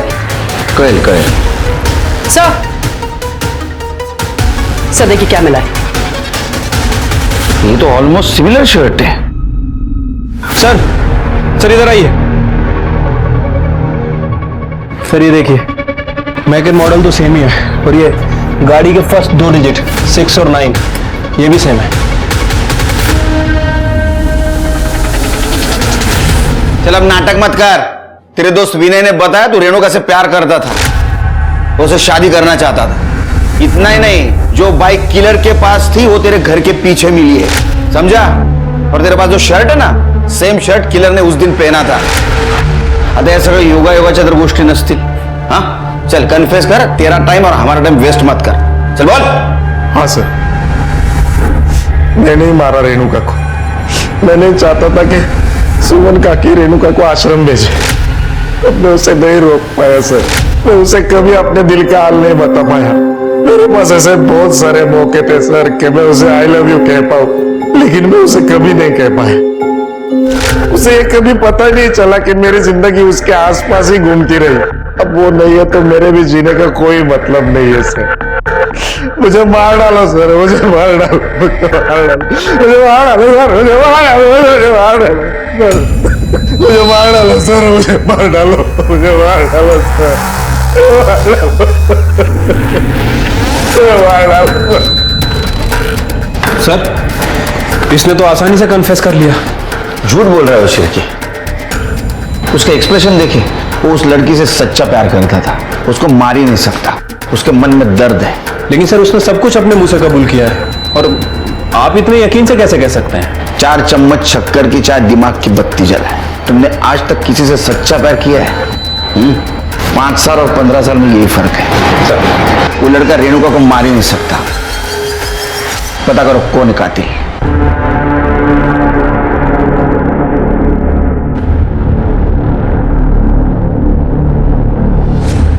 पुलिस वाले ढूंढ रहे तुझे, सब मालूम है सुधीर बाबू। आपके लिए बाहर आया हूं, फिर अंडरग्राउंड हो जाऊंगा।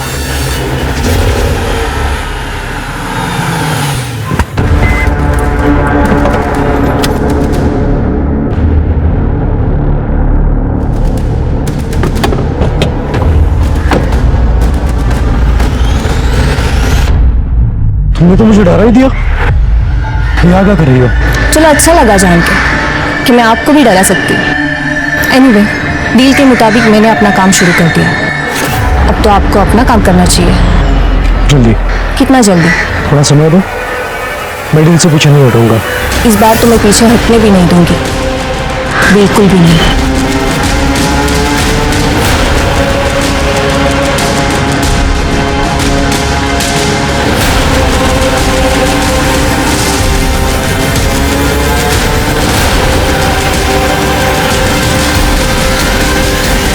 अरे मैडम, आप वही हो ना, टीवी वाली रिपोर्टर कविता जी? हाँ जी, बताइए क्या बात है?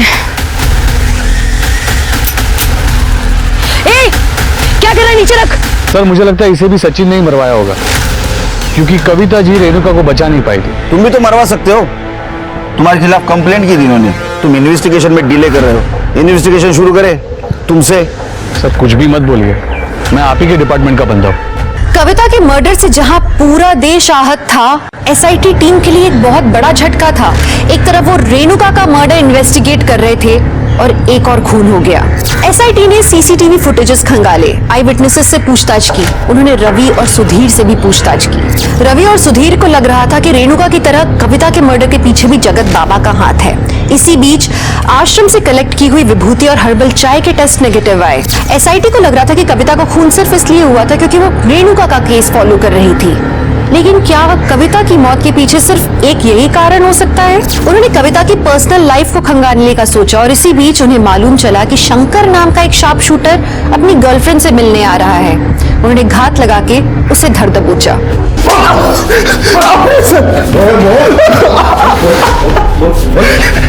जल्दी बोल, कविता और रेणुका को क्यों मारा? बोल, क्यों मारा?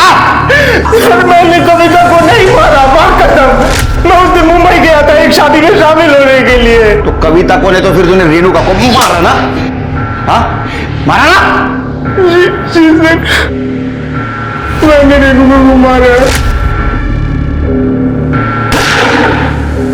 सर मुझसे कहा गया था कि रेणुका को मर्डर करने के बाद गणेश काटने को घर वापस कर देनी है।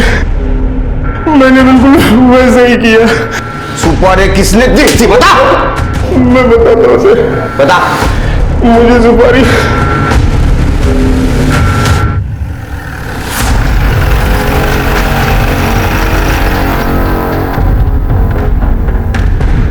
शार्प शूटर शंकर ने अपना गुनाह कबूल कर लिया है। ये देखिए, आप मेरे पीछे देख सकते हैं, जगत बाबा और दर्शनी माता को पुलिस ने गिरफ्तार कर लिया है और रेणुका मर्डर केस इस समय सॉल्व हो चुका है। अब जल्द से जल्द सचिन को भी जेल से रिहा कर दिया जाएगा। लेकिन दुख की बात यह है कि इस केस की सफलता चखने के लिए आज मेरी दोस्त और कलीग कविता हमारे बीच में नहीं है।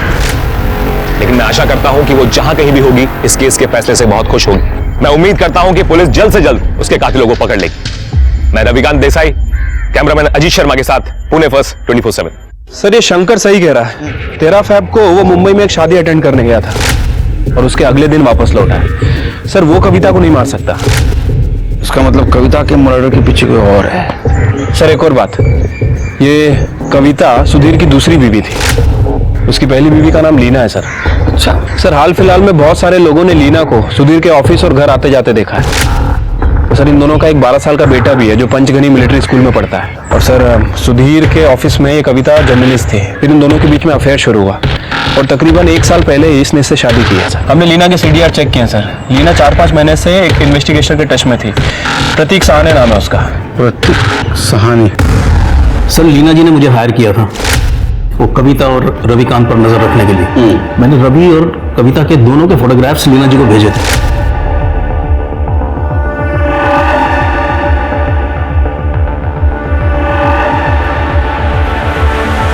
सर उन्होंने मुझे सुधीर पर भी नजर रखने को कहा था और तब मुझे पता चला कि वो एक्ट्रेस मोहिनी के साथ सुधीर का अफेयर चल रहा है। आपका मतलब एक्ट्रेस मोहिनी वाटवे, मगर वो तो शादीशुदा है और उनके हस्बैंड का नाम प्रमोद वाटवे है। दिखावे की शादी है मैडम, सर पब्लिक के लिए की है। सच्चाई तो यह है कि सुधीर प्रमोद को हर महीने पैसे भेजता है ताकि वो मोहिनी के साथ गुलछर्रे उड़ा सके। ये देखिए सर, मैंने इन्वेस्टिगेशन में कुछ फोटोग्राफ्स क्लिक किए हैं। ये देखिए। ये गन देने वाला कौन है? ये गणेश गायकवाड़ है सर।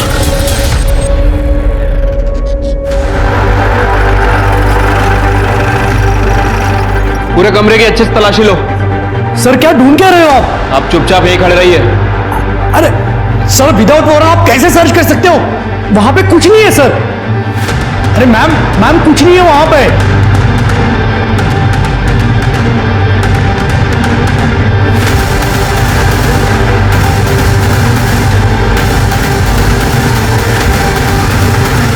क्या ये किसकी गन है ये गन मैंने सेल्फ प्रोटेक्शन के लिए खरीदी थी। लाइसेंस है इसका? है लाइसेंस? प्रोटेक्शन के लिए खरीदी थी या फिर मर्डर करने के लिए? कविता का मर्डर तूने किया ना? नहीं सर मैं निर्दोष हूं। जरूर रविकांत ने कविता को मारा होगा। जब देखो तब कविता को चिपकता था। अरेस्ट करो इसे। अरे सर मैंने कुछ नहीं किया सर। और रविकांत को थाने बुलाओ।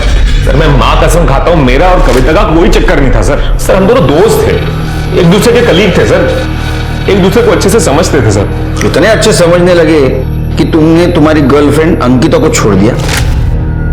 सर अंकिता बहुत पजेसी हो गई थी मेरे लिए, इसलिए ब्रेकअप हुआ हमारा। होगी हाँ, तुम्हारी नजदीकियां जो बढ़ रही थी।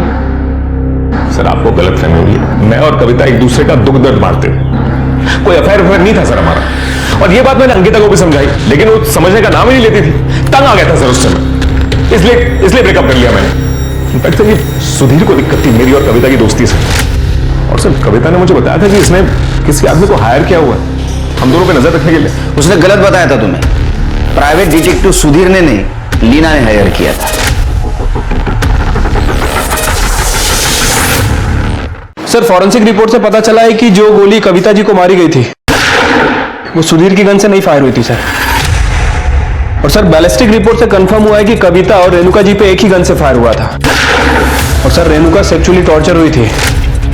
इसके अलावा दोनों की पीएम रिपोर्ट भी सेम ही है। क्योंकि पीएम रिपोर्ट के हिसाब से तो ऐसा लगता है कि रेणुका और कविता इन पे फायर करने वाला आदमी ही की था। क्या तुम्हें ऐसा लगता है कि जगत बाबा ने कविता को भी मारा होगा? हो सकता है सर। वैसे कविता रेणुका के केस को फॉलो कर रही थी, हो सकता है कि कविता के हाथ कुछ ऐसी लीड लगी हो जिसकी वजह से उसकी जान गई। सर फिर लीना भी हो सकती है जिसने कविता का मर्डर करवाया। सर लीना जोशी का पता लग गया है, हमारी एक टीम उसको लेकर आ रही है।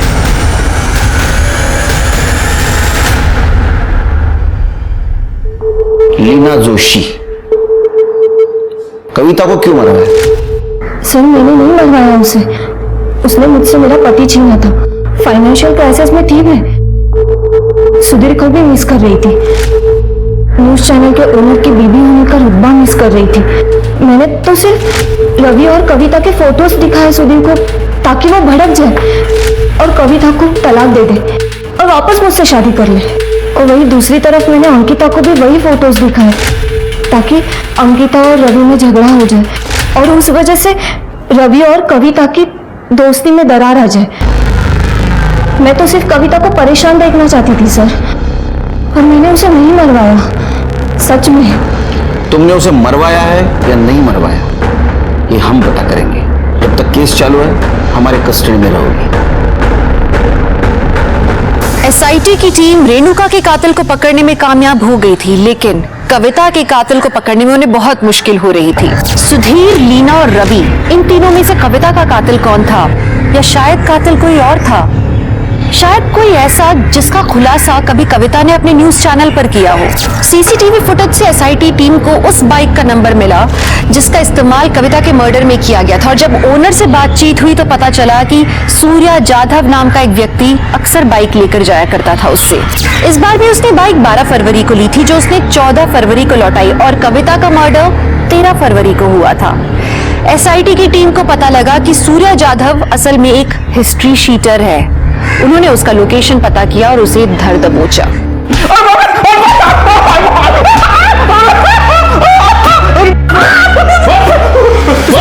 चिल्ला मत, बोल। सब बता दो सर, मुझे गणेश गायतुंडे ने कविता को मारने के सवाल दिया था सर, और उसने कहा था कि जैसे रेणुका मरी है बिल्कुल वैसे उसे मारना। एक गणेश गायतुंडे कहाँ मिलेगा?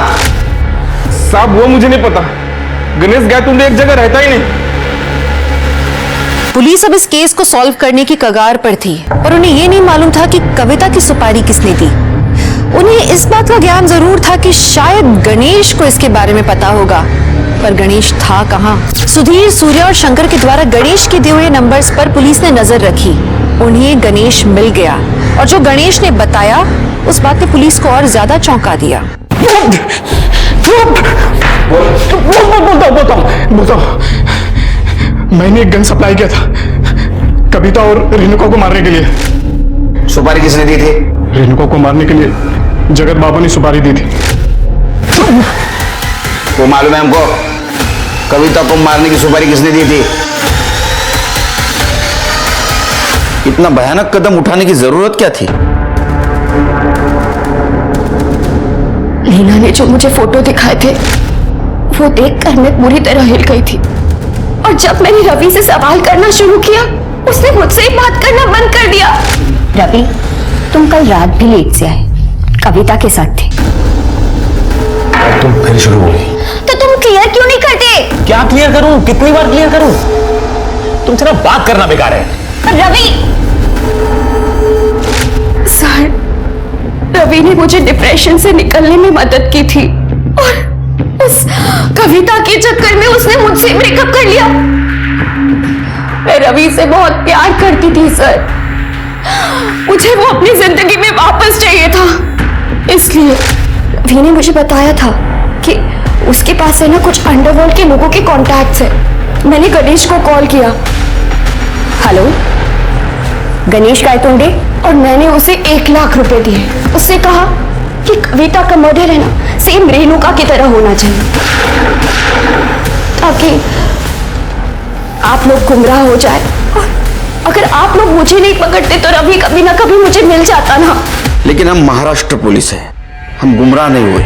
सॉरी, तुम्हारा प्लान चौपट कर दिया। कविता के मर्डर केस में हम तुम्हें अरेस्ट करते हैं।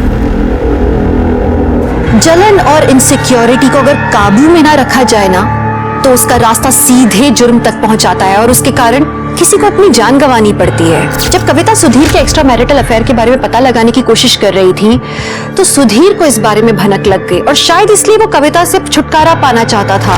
उसने गणेश से गन खरीदी और इस पूरे वाकये को प्रतीक शहाणे ने अपने कैमरा पर कैप्चर कर लिया था, जिसकी मदद से पुलिस इस केस को सॉल्व कर पाई।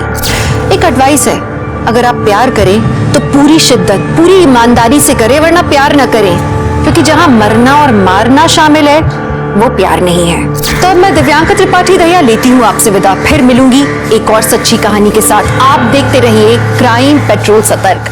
जय हिंद। इस तरह के और भी एपिसोड देखने के लिए हमारे चैनल को सब्सक्राइब करें और बेल आइकन दबाना ना भूलें।